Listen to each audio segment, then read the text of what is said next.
As soon as I walked into it, I knew it was the house for us. So on the one hand, it's a privilege, it's a real privilege to live in a house like this. On the other hand, I had no idea about the disaster that was about to unfold, and has been unfolding for the last 9 years. So a mortgage broker, who I was asked to find me a mortgage, said, I'm going to take you to Staalbankiers in Holland. He picked me up one morning in April 2007. He took me down there. Very impressive building. You walk in, it's the leather sofa treatment, it's like a sort of country club.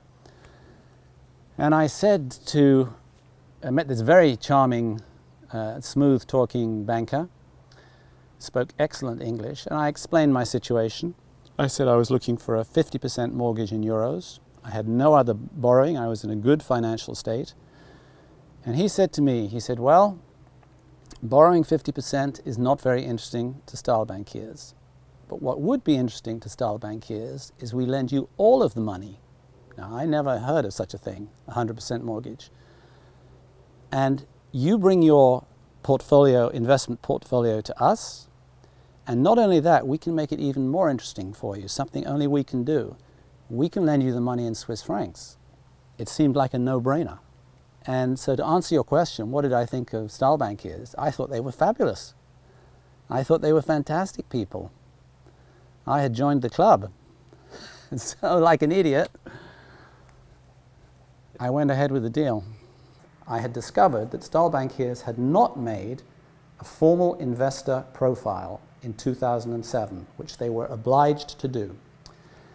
And I knew that because one had been made in 2010 when the investment manager changed. He walked in and he said, Jeremy, I see we have no investor profile. We should have. Do you mind if we do it immediately? So we did. So I knew what an investor profile was. I'd spread everything out, and as I looked through, I found this investor profile, which is 16 questions, which I immediately recognized as the one I had done, signed by me. But, very, very sneaky, clipped to the front of it was another investor profile, actually clipped together. So if you looked at the front and then you looked at the end, you saw my genuine signature. But guess what?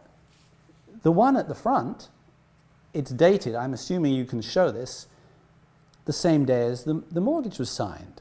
And I saw this, and it's signed by me. And not only that, but the answers are completely different.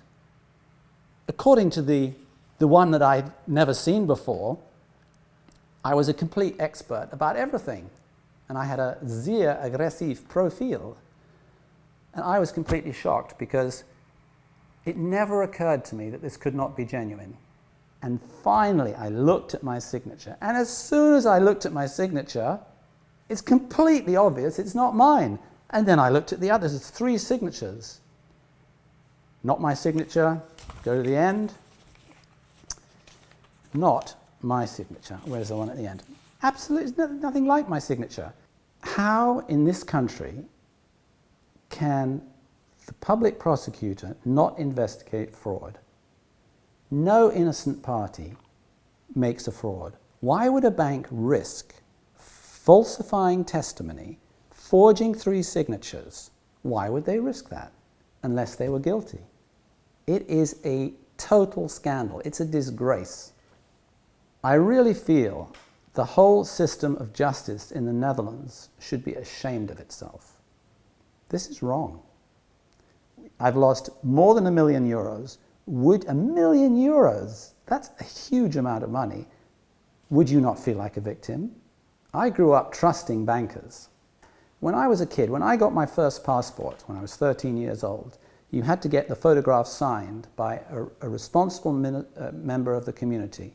It could be the local notary, it could be the local doctor, it could be your bank manager. Your bank manager was trustworthy. It never occurred to me not to trust the bank. The whole notion that a bank would falsify testimony to defend itself from litigation, it's an alien concept, and yet it's a real one in the Netherlands. Why?